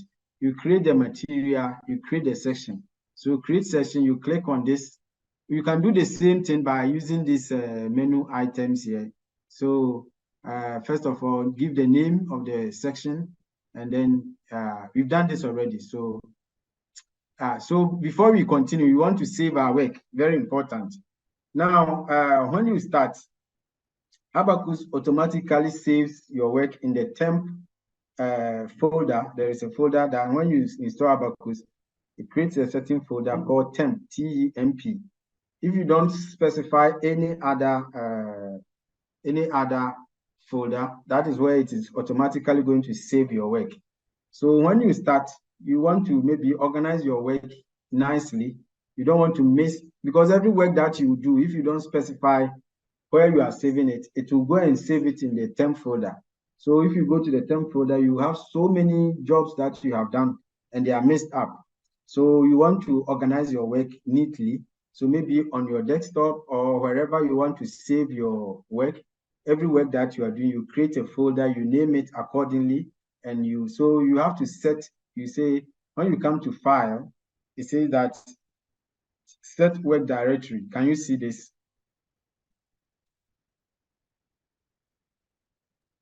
Hello? Yes. Yes, sir. So when you click on this one, you are specifying where you want to save your file. See that the default folder is the temp, right? Can you see? So I want to save it in a different folder. So I click on this one, then I select where I want to save it. So I have Abaqus examples. I select this folder. Okay, let me go back. Abaqus examples. So let me create a different folder. So trust 2, trust. Okay, trust 1. So I create a folder. I select this folder. This is the directory where I want to save. So yeah, click on OK. So let's go to this folder and see what is there.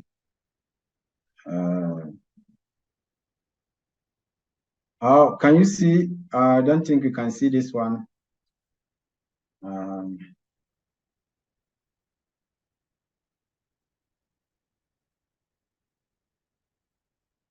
Oh, it has not been saved. Okay, because I've not saved yet. So I've created a folder, but I need to save it. So I have to go back. So the name of the file, the name of this one, we are going to say trust 1. Okay. Oh.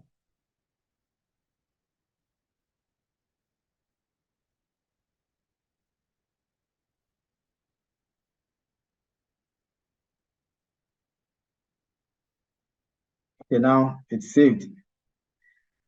Okay. I think from here we have to hurry up. My time is up, so we have to be quick. So I think after this you can get the link. I think the person who is recording, your power has not gone off. Hello? Are you with me? Is it still recording? Yes, please. It's still recording. Okay, so let me move quickly so that when we finish, you get the link and then you watch. I need to go now. So we have created the part, we have created the material, and we've created a section. What we need to do again is to assign the material properties. So can you see it follows when you go to the property model. Can you see the property model? You create, first one icon is to create the material. The second is to create the section. The third is to assign the section. So when you create a section, then you need to assign. So we click on this one, and then it says that if you read the bottom, there is information displayed there. It says that select the regions to be assigned a section. And then it says that create set. These sets are very important, but for now we will not use it. So we will just unselect it. And then it says that select the regions to be assigned a section. Because I want to assign the section to the entire model, I just select everything. It's selected. So this red color means that it is selected. Then I go to done. Done means I'm done with the selection. Then it would bring out the sections that I've created. Because we have only one section, this is the only section I have. If I have multiple sections, you can then select whatever section you want. So you say, okay. Then you see now the color has changed. I don't know what color this is. Is it green or cyan? Okay, so whatever color it is, you see, when you see this color, it means that, you see, if it is in the part model, the color is gray. Can you see this color? Yeah. So now, if you go to the property, if you have assigned the property, you will see that the color will change from gray to this. So sometimes when you forget, when you start the analysis, it will tell you that some parts do not have material definitions or material properties. So when you come back to the property model and you see which part, you want to see which part you have not assigned the material property, you will see that that part is still gray. It will have the color like it has in the part model. So when you see this color, it means you have assigned the material property. If it is still gray, it means you have not assigned. So we have assigned the material property. The next step is to assemble. So we have created a part. For example, let's go back to the bicycle, which has got so many parts. We have created these individual parts. Now we have to put them together, assemble them together so that we will have the complete bicycle so that we can analyze. But here, because we have only one we have only one part, it's not a big deal. So we go to instance, then you click on create. So the instance is like, it's giving you a copy of the part that you have created for the analysis. So you say part, okay, you can either decide to make it dependent or independent. So if you say independent, for example, whatever you do to the part, or for example, later when you are going to mesh and do other things, it will not be automatically applied to the part. But if you say dependent, it means whatever you do, the changes would automatically be applied. So let's use the dependent, and then we say okay. So here, for now, it's not much of a problem in the assembling. But when we are dealing with complicated stuff, for example, when we are doing reinforced concrete, the assembly can be challenging because you need to manipulate the orientation of the various parts so that you can fix them exactly as they are supposed to be. So for this one, just let's take it like this. Later on, we would understand how we do the assembling more. So we've done the assembling. Then we will have to create a step. The step is when you are selecting the analysis type that you want to use. Are you going to analyze it as a static problem or as a dynamic problem? So here you go to step and you say create step. So here, step one, we just leave it like that. So for now, you see we have different analysis procedures that we can use. But for now, let's use the static general. This is for very simple static problems. So the time period, you can give it 1. It doesn't matter. It can be 1 second, it can be 1 hour, it can be 1 day. It's because we don't have any unit, right? So you can take it as 1. Then the increment, you come to, we have automatic increment or fixed increment. If you say fixed increment, then you are forcing the program to follow a certain defined order in the analysis.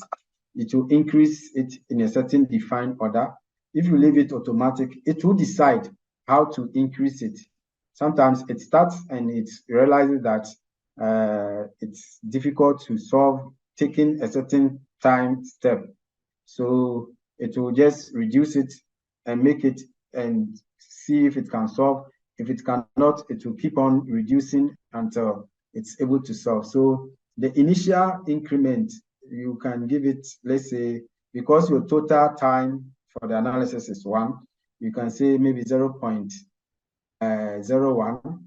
Because this is a very simple program problem, you can make it even 0.1, 0.2, it will work. But for some complicated stuff, you want to give it this initial increment size as small as possible so that the program can work. So, and the number of increments, this number of increments is very important. If you keep it low, let's say you keep it low and the maximum number of increments, you keep it low, and the program, it solves this incrementally, step by step in a certain defined time intervals. If it exceeds the number of, if this number is rich and the problem is not solved, it will just terminate the whole thing. So you just give it as many increments as you can, so that there won't be any situation where it will have to terminate the analysis because the number of increments has been reached. So just give it any value, larger value, so that you know that at least within this increment, it should solve the problem. So if you are solving a very big problem, then give it a larger number of increments so that it will never get exceeded. And the maximum increment, you can make it, let's say, 0.1. So then you say, okay, for now, I have to rush through so that I want us to finish this one before I leave. So after you define the step, here interaction, that is if you have, for example, if you are modeling reinforced concrete, we have concrete, we have steel, there will be some kind of interaction between them. You have to define it. If there are contacts, you have to define. But here, we don't have any contacts. So we will skip this step. Then we'll go to the load. The load is where you are applying the external load. So when you go to the load, you see that create load. You click on that one. What kind of load are we applying? Is it a concentrated force? Is it in terms of stress or pressure? So depending on the kind of load that you are dealing with, you define it. So this one is just a concentrated force applied at a point. So you will select that one. You go to continue. Then it asks you, always read this message area. Very important. It tells you what to do at every time. So select point for the load. Where are we applying the load? According to the question, this is where we are supposed to apply the load. So you click there. You see here, when I bring the cursor, this point is highlighted. Can you see that this point is highlighted? You can also look at it from here. You see here, so there's this point here, it is highlighted. So I click on this point, then I say done. Then it's this pop-up window. I have to define my load. In which direction is the load applied? Is it, so this, we will say the CF1 is the X direction, horizontal direction. This is the vertical direction. So this is the vertical direction, CF2. And the load is in the, so we would say that in the vertical direction, when we are pointing down, it's negative. So negative 10,000. So I define negative 10,000, and then I say, okay. So can you see that this arrow is showing here? It shows that you have defined the load here at this point. Then we have to, under the load module, we have to apply the boundary condition. The boundary condition, how is the system restrained? Yeah, so this is when we are going to apply the support. So we will click on this one. So we can define the boundary conditions as displacement. This becomes very important later on, but for now, let's use this one. So we have two boundary conditions. We have the at the left and the right support. So we can define them separately. So boundary condition 1, then this is the name. You can change it. Boundary condition 1. Select symmetry, anti-symmetry, or encaster. Then you say continue. Then where are we applying it? Here, this point. You see that it is highlighted. So you say done. Then we can use the pin to restrain it in the 3 directions. So you see here, after you define the boundary condition, you see these arrows here to tell you that this point is restrained in the vertical, horizontal, and the 3rd direction. So it's restrained there. So here too, you do the same thing, create another boundary. So this is boundary condition 2, continue. Then you select the point where you are applying this, then done. Okay, you just apply. Okay, so we have defined our boundary condition. Let me save it. Then we go to mesh. We have to mesh this. So meshing is very important, very, very important. But for this simple problem, we will just make it as easy as possible. So first of all, when you come to the mesh module, this whole thing is in the it's like the assembly. Here you can mesh the individual parts, even though you have assembled them. For example, when you go to the bicycle, you have assembled it together to get the bicycle, but you can, when you come to the mesh module, you have to mesh the components individually.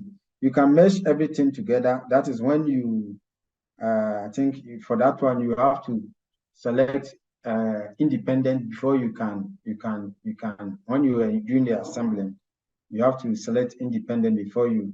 So here we go to parts, you select the part. So here, the part that you want to model, you want to mesh, you select, you have the different parts listed here. Here we have just one part, so we just you just mesh it.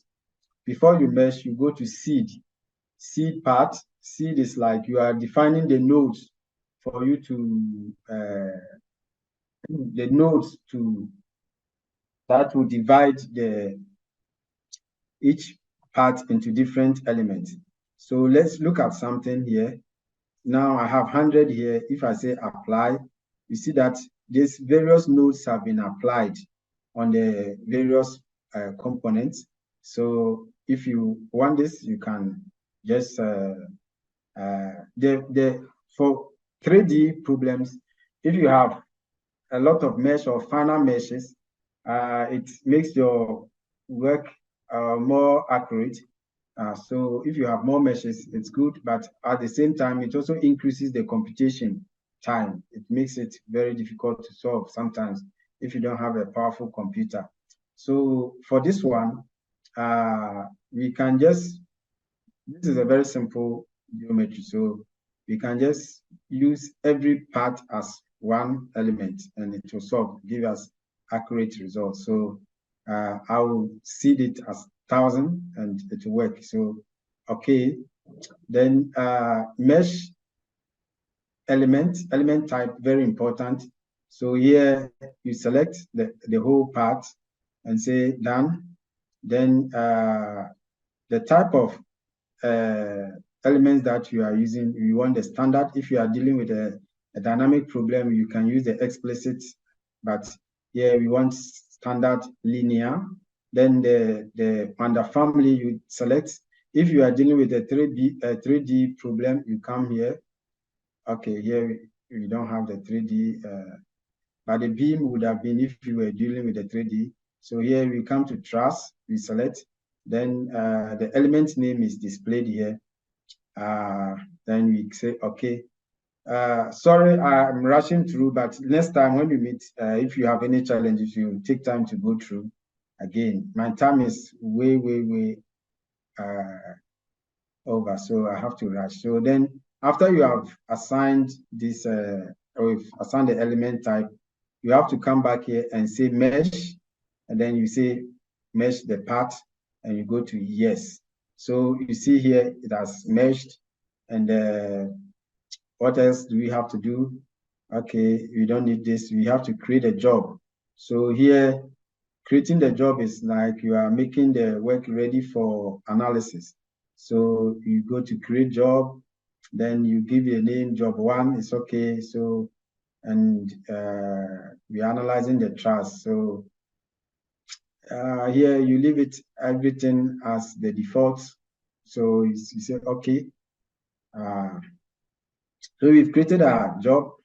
And then, so here what you do is to submit this job for analysis. You right click on it. You have different options here. You see that you have submit here. So you click on submit. And oh, sorry, before that, I should have done data check. Very important. But it's now running low. Okay. Before you submit, you want to check if everything is done right. So you go to data check, and you see this one is so simple that it has finished solving. But otherwise, you see here, this option here, data check.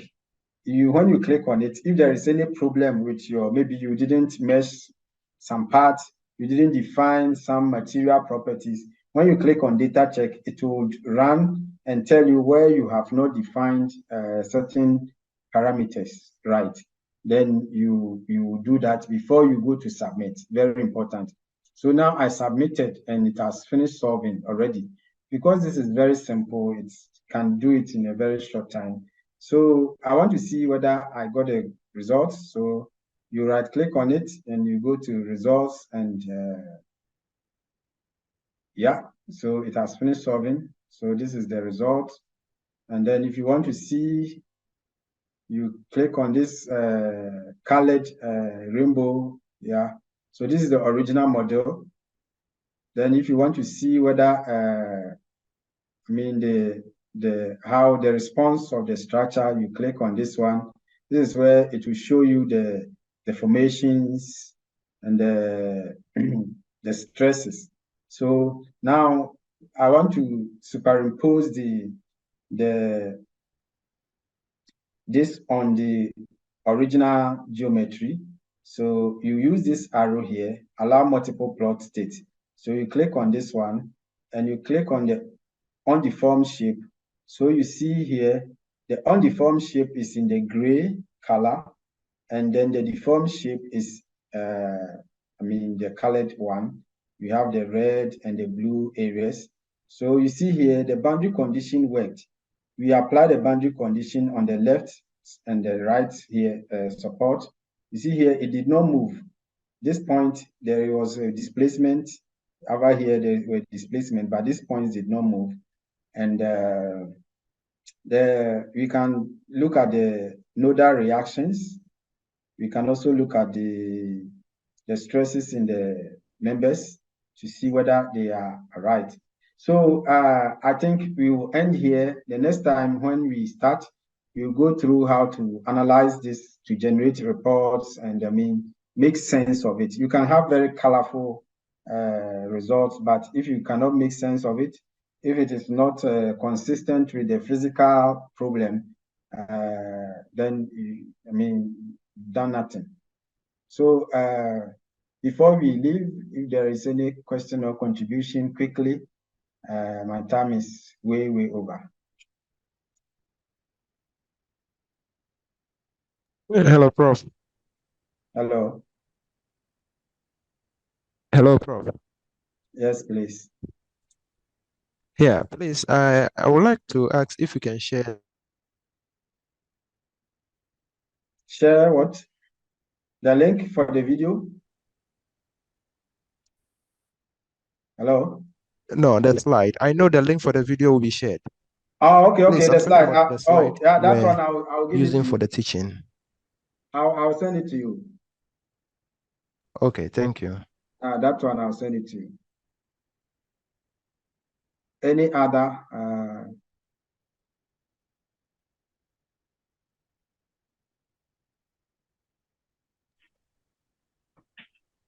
Doc, we are grateful for today. Next time when we meet, we'll ask more questions. All right. So unfortunately, my time is over, so we have to end here. So just take this time to go through. If you get a video, go over and see if you can do the same thing. Then maybe next week, on Thursday when we meet, we can do much more.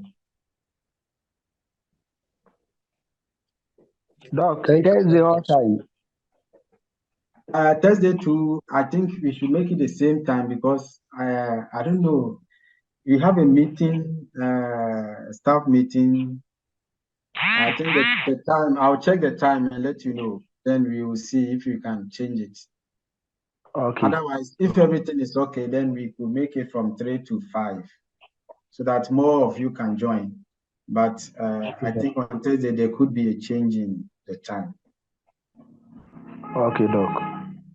All right. So please just make sure you go over to understand it better. Okay, Doc. Okay. Thank you and have a nice evening.